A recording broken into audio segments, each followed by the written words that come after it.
Hey, what's going on, guys? It's Rob from Heroes Avenue. Happy Friday. Hope you guys are all doing well out there.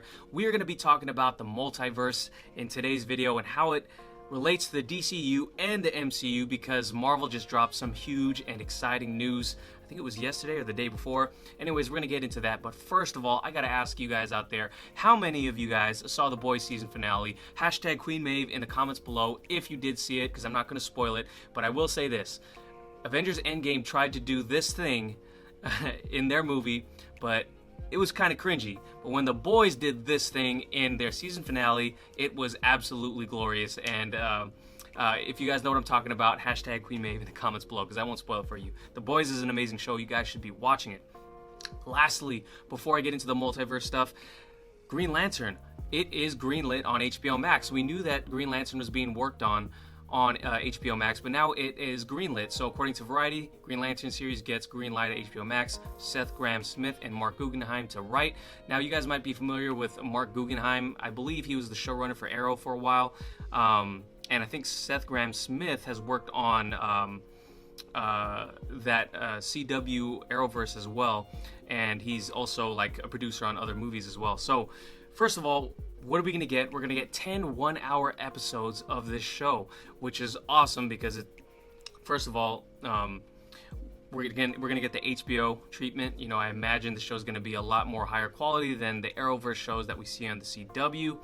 And apparently, it's not reported on here. Oh, actually, it is reported. It says the show will depict adventures of multitude of lanterns, including Guy Gardner, Jessica Cruz, and Simon Baz, and Alan Scott, Earth's first Green Lantern.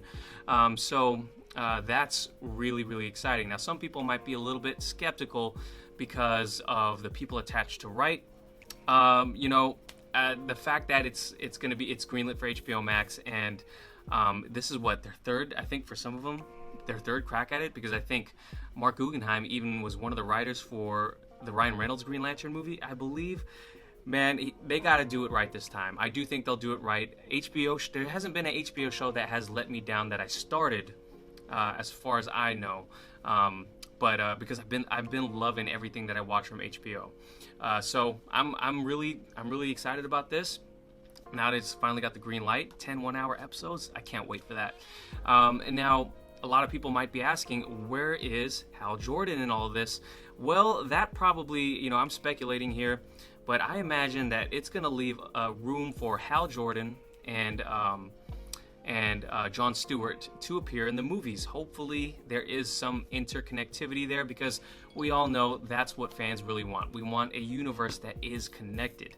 And while there is a ton of uncertainty going on right now in Hollywood, I think that is the one thing that fans can get behind. Some interconnected universe in which Green Lantern and the Justice League are one. And, whether that connects to Zack Snyder's universe or if Zack Snyder's universe is different than the current DCEU, I think that'll all play out in time. Whatever happens, I'm excited to see, and I'm hopeful to see some Green Lantern movie news soon, hopefully. But anyways, let me know what you guys think about this Green Lantern being greenlit for HBO Max. Let me know in the comments down below. Now, let's quickly jump onto the Marvel side of things, because we're going to start talking about that multiverse news now.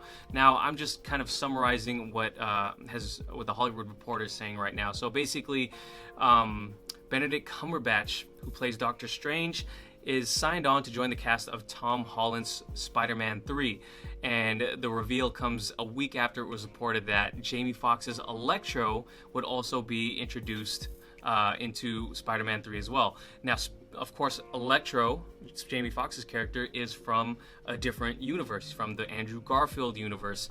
And Doctor Strange joining this Spider-Man 3 movie is big in a lot of ways, because he's going to introduce a magic component to these things. And, there has been interplay between Peter Parker and Doctor Strange in the comic books. A lot of people are speculating what Doctor Strange might be doing to help Peter Parker in this.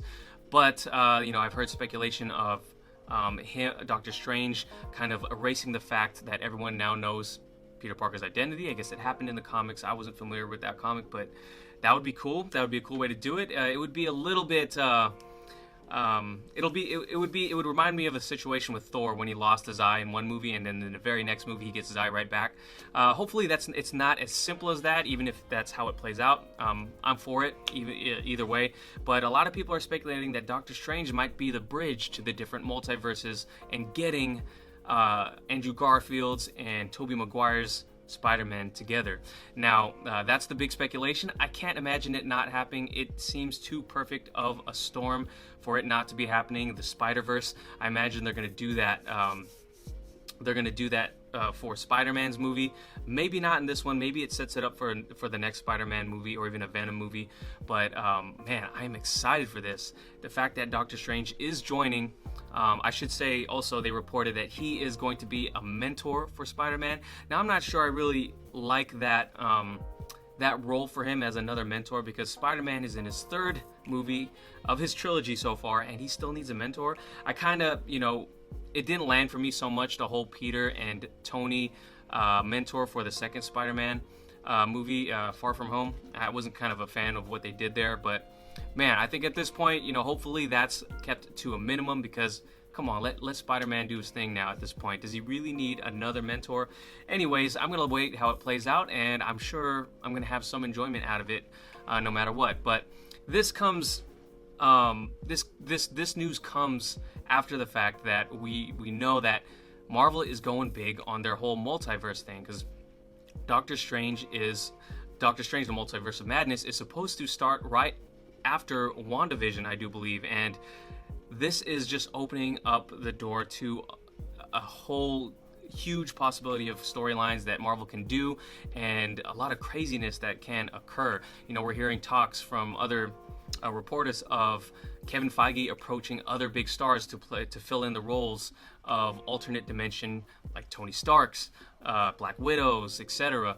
And how exciting is that going to be? Now, some people might be feeling a little bitter about this situation because, of course, on the DC side of things, DC has been hard at work trying to educate fans on the multiverse. Just recently in their DC fandom event, they even had panels talking about the multiverse and just explaining what that means and what it is and what it means for all the DC characters. So a lot of DC fans I know are a little bitter that Kevin Feige seems like, once again, he's trying to chop the legs off right underneath the DC, and his movies are actually coming out first. So I could see where that sentiment comes from, because Kevin Feige, man, that guy's ruthless, I gotta say. There's the whole Civil War example, where he greenlit Civil War only after Batman v Superman got greenlit. But I'll tell you this, either way, we got two great movies out of that. So the other way to look at this is that, man, Marvel's really stepping it up. That means DC has to really step it up.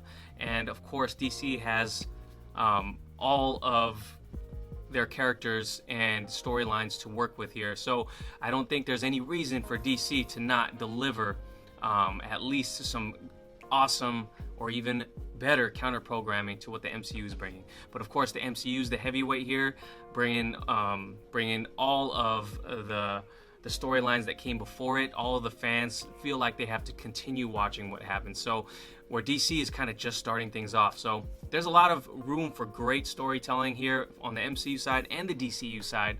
But something funny, I saw that I think the Illuminati, I think I'm saying it right, they reported that the Flash is actually trying to bring on Gal Gadot after hearing this news, or maybe they were planning to do that already, but it's saying that they were trying to bring her on for a small role in the Flash. And I think that would be great. I've always talked about how the Flashpoint, if it isn't truly indeed a Flashpoint movie, they should include all the Justice League characters in there, however small of a role it may be, but they have to be in there. So I hope they do that, because especially what Marvel's doing right now, DC's got to be looking at this being like, man, we really kind of they may have been the spark that makes Kevin Feige go all in with these cameos, right? So, because we're going to get like 3 Batman in this movie and 2 to 3 Batman in the Flash. So that was big news, and Marvel is definitely answering that. So that is exciting. Let me know where you guys lie on the fence. Do you lie on the side of being a little bit bitter because Kevin Feige is going all in on the multiverse now, and it's going to be there for fans to see before DC releases their things? Or are you on the side of, hey man, that means we're going to get 2 great multiverse storylines, and you're excited for it? Let me know what you guys think in the comments below. Anyways, lastly, let's go ahead and end this with a topic I'm kind of curious that you think about. So basically, we all know Wonder Woman 1984 is that movie that keeps getting pushed and pushed and pushed. And I'm at the point that I've already stated that, man, my excitement has definitely dulled for the movie. Don't get me wrong, I want to see it, and I'm going to see it when it comes out. But how I'm going to see it, that might be up in the air. But I'm excited, but my excitement definitely has dulled for this movie. So it's supposed to release on Christmas Day, but we just got news that Soul, Disney's Soul, an animated movie, is going to drop on Disney Plus for no extra cost, right? So what is Wonder Woman to do? Is it going to move once again? Is it going to move? I think some people are projecting that it might move to summer of next year. It was already supposed to release last summer. Now, it might be getting pushed back again. People are speculating. Right now, Patty Jenkins had this to say to someone on Twitter. Someone on Twitter said, "Told you, hashtag Wonder Woman 1984 will be released in theaters and streaming platforms on Christmas Day worldwide." And basically, Patty Jenkins says, "Correct," which is a little confusing if you listen to what she says next. "Direct to streaming is not even being discussed. We are still 100% behind a theatrical experience for Wonder Woman 1984 and supporting our beloved theater business." Now, that's a little confusing. Is the person correct or incorrect? Is it going to streaming and theatrical release? I don't know. But I do got to say this. I hope Patty Jenkins and the studios just release it on streaming already. Take the L. This is a big, huge L, I know. Take the streaming, put it to streaming, charge a little bit more for it. I'll pay for it. Shoot, I'd pay for it for being safe. I don't mind it. Because it doesn't look like the theatrical thing's gonna happen, especially with Soul dropping on the same day. It's crazy, right? I want the theaters to do well. I don't want them to close down. I am a big supporter of movie theaters. I have my movie pass for Cinemark, and I miss going to the movies just as much as the next person. But I do think at this point, to move forward, we really need to just drop this Wonder Woman already. Yeah, again, I'm not a business person in terms of figuring out how much money they're going to lose, but I do think they're going to lose money on this movie. So just drop it already, and while there's excitement there, while the fans are incredibly excited about it, let's drop this already. We already got 2 trailers, so drop it, let us all see it, and let's move on with the rest of the DC slate for the next year. That's my opinion on it. Let me know what you guys think. Would you rather Wonder Woman 1984 drop on video on demand, or do you think it should hold out for theaters? Let me know in the comments down below. And let me know, would you actually go out to the theaters to watch it? Thanks guys for watching. If you did enjoy the video, please give it a like. Please subscribe to the channel if you haven't already, and I'll catch you guys next week. Peace.